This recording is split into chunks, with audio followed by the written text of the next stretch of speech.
ನಮಸ್ಕಾರ ಗೆಳೆಯರೇ, ಎಲ್ಲ ಹೇಗಿದ್ದೀರಿ? ಎಲ್ಲ ಚೆನ್ನಾಗಿದ್ದೀರ ಅಂತ ಭಾವಿಸಿದ್ದೀನಿ. ಈಗ ಹೊಸದಾಗಿ ನಾನು ನಿಮಗೆ ನೋಡಿ, ಒಂದು ಕರ್ನಾಟಕ ರಾಜ್ಯದಲ್ಲಿ ಯಾವ್ಯಾವ ರೀತಿ ಏನೇನು ಒಂದು ಚಿಹ್ನೆಗಳು, ಒಂದೊಂದಕ್ಕೆ ಒಂದೊಂದು ರೀತಿ ಚಿಹ್ನೆಗಳಿರ್ತವೆ. ಅದು ಚಿಹ್ನೆಗಳು ಯಾವುದಕ್ಕೆ ಹೇಳ್ತಾರೆ, ಯಾವುದಕ್ಕೆ ಅಳವಡಿಸ್ತಾರೆ ಅನ್ನೋಂಥದ್ದನ್ನು ಹೇಳ್ತಾ ಬರ್ತೀನಿ, ತಿಳ್ಕೊಳ್ಳಿ ಒಂದೊಂದಾಗಿ. ನೋಡಿ, ಮೊದಲನೇದಾಗಿ ರಾಜ್ಯ ಲಾಂಛನ ಅಂತಂದರೆ ಗುರುತು ಅಥವಾ ಗುರುತು, ಹೆಗ್ಗುರುತು, ಚಿಹ್ನೆ, ಈ ರೀತಿ ಹಲವಾರು ಪದಗಳನ್ನ ಒಳಗೊಂಡಿದ್ದು ಇದನ್ನು ರಾಜ್ಯ ಲಾಂಛನ ಅಂತ ಹೇಳ್ತಾರೆ. ಅಂಥದಕ್ಕೆ ಲಾಂಛನ ಅಂತ ಹೇಳ್ತಾರೆ. ಅದು ಗಂಡಬೇರುಂಡ ಲಾಂಛನ ಅಂತ ಹೇಳ್ತಾರೆ.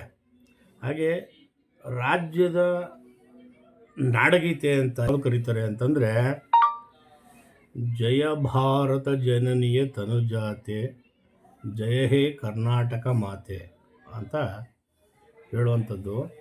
ನೋಡಿ, ನಮ್ಮ ರಾಜ್ಯದ ಪ್ರಾಣಿ ಯಾವುದು ಅಂತ ಕೇಳಿದ್ರೆ ಏಷ್ಯನ್ ಆನೆ ಅನ್ನುವಂಥದ್ದು ನಮ್ಮ ರಾಜ್ಯದ ಒಂದು ಪ್ರಾಣಿ. ಹಾಗೆ ರಾಜ್ಯದ ಪಕ್ಷಿ ಯಾವುದಪ್ಪ ಅಂತಂದರೆ ಇಂಡಿಯನ್ ರೋಲರ್ ಅಂತ ಕರೀತಾರೆ ಸಾಮಾನ್ಯವಾಗಿ. ಇದನ್ನು ನೀಲಕಂಠ ಅಂತ ಕೂಡ ಹೇಳ್ತಾರೆ.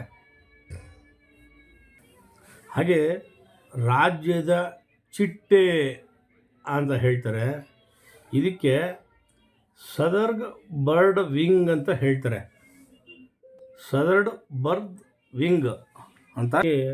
ನಮ್ಮ ರಾಜ್ಯದ ವೃಕ್ಷ ಅಂತ ತಗೊಂಡ್ರೆ ಅದು ಕಾಲದಿಂದನೂ ನಮ್ಮ ರಾಜ್ಯಕ್ಕೆ ಹೆಗ್ಗುರುತು ಏನಪ್ಪ ಅಂತಂದರೆ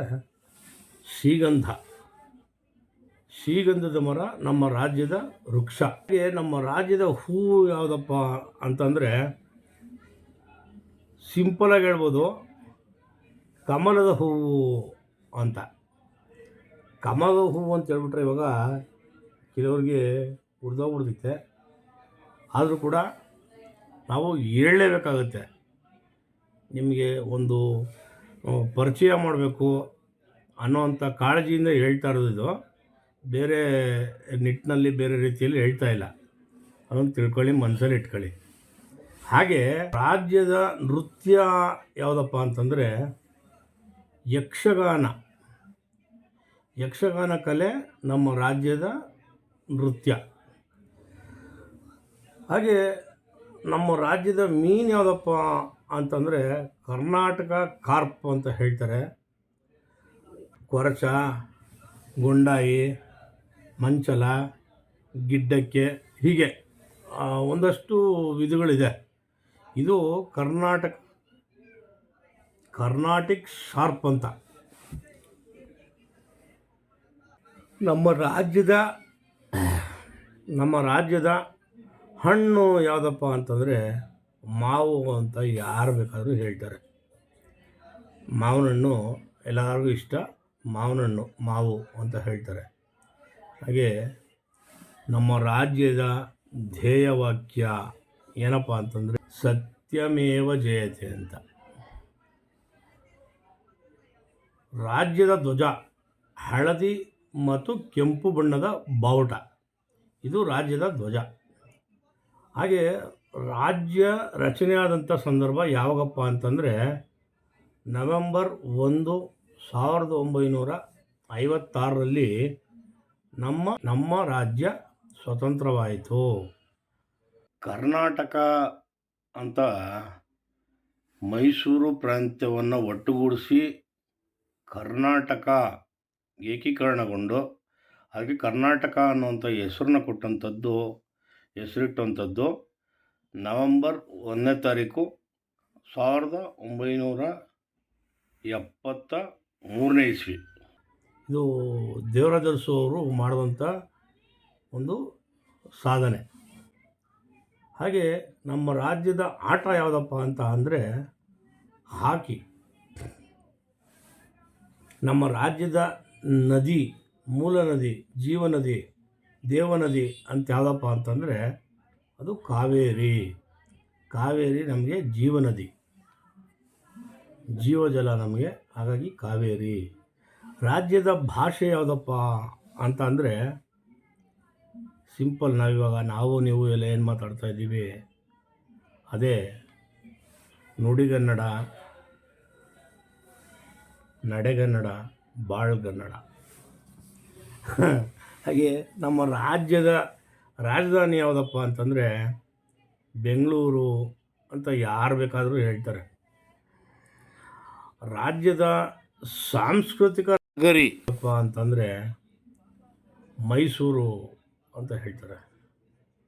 ಹಾಗೆ ರಾಜ್ಯದ ನಾಡ ಹಬ್ಬ ಯಾವುದಪ್ಪ ಅಂತಂದರೆ ದಸರಾ ಹಬ್ಬ ಅಂತ ಹೇಳ್ತಾರೆ. ನೋಡಿ,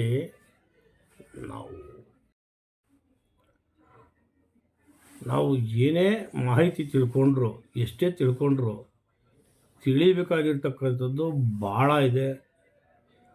ತಿಳಿಸುವಂಥ ಹೊಣೆಗಾರಿಕೆ ಕೂಡ ಎಲ್ಲರ ಮೇಲೂ ಇದೆ. ತಿಳಿದಿರೋರು ತಿಳಿದೇ ಇದ್ದವ್ರಿಗೆ ಹೇಳೋದೇ ಒಂದು ವಿದ್ಯೆಯ ಪ್ರಧಾನ ಪಾತ್ರ. ಈ ಪಾತ್ರದಲ್ಲಿ ಒಂದಷ್ಟು ತಿಳಿದಿರೋರು ಎಲ್ಲರೂ ನಾವು ಭಾಗಿಯಾಗೋಣ, ತಿಳಿದೇ ಇರತಕ್ಕಂಥವ್ರಿಗೆ ತಿಳಿಸೋಣ. ಇದು ನಮ್ಮ ಧ್ಯೇಯವಾಕ್ಯ ಆಗಿರಬೇಕು. ಕಾರಣ ಏನಪ್ಪ ಅಂತಂದರೆ ಇವತ್ತು ತಿಳಿದಿರೋದನ್ನ ಹೇಳೋದಕ್ಕೆ ಫೀಸ್ ತಗೊಳ್ತಾರೆ. ಅಂದರೆ ನಮ್ಮನ್ನು ನಾವು ಮಾರಾಟ ಮಾಡ್ತಾಯಿದ್ದೀವಿ, ನಮ್ಮ ವಿದ್ಯೆನ ಮಾರಾಟ ಮಾಡ್ತಾಯಿದ್ವಿ, ನಮ್ಮ ಬುದ್ಧಿನ ಮಾರಾಟ ಮಾಡ್ತಾಯಿದ್ದೀವಿ.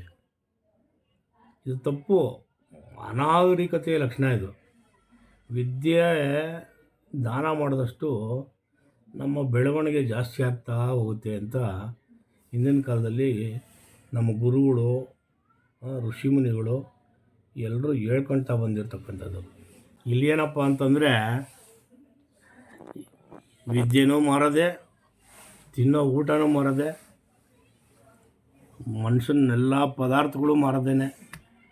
ಹೃದಯ ಆಗಿರಲಿ, ಕಿಡ್ನಿ ಆಗಿರಲಿ, ಬ್ರೈನ್ ಆಗಿರಲಿ, ಇನ್ನೊಂದು ಮತ್ತೊಂದು, ಚರ್ಮದಿಂದ ಹಿಡಿದು ಮಾರುವಂಥದ್ದೇ. ಯಾವ ಮಟ್ಟಕ್ಕೆ ಬಂದು ನಿಂತಿತ್ತೋ ಈ ಪ್ರಪಂಚ, ಭಗವಂತ ಎಲ್ಲರೂ ನೀನೇ ಕಾಪಾಡಬೇಕಪ್ಪ. ಜೈ ಹಿಂದ್, ಜೈ ಕರ್ನಾಟಕ.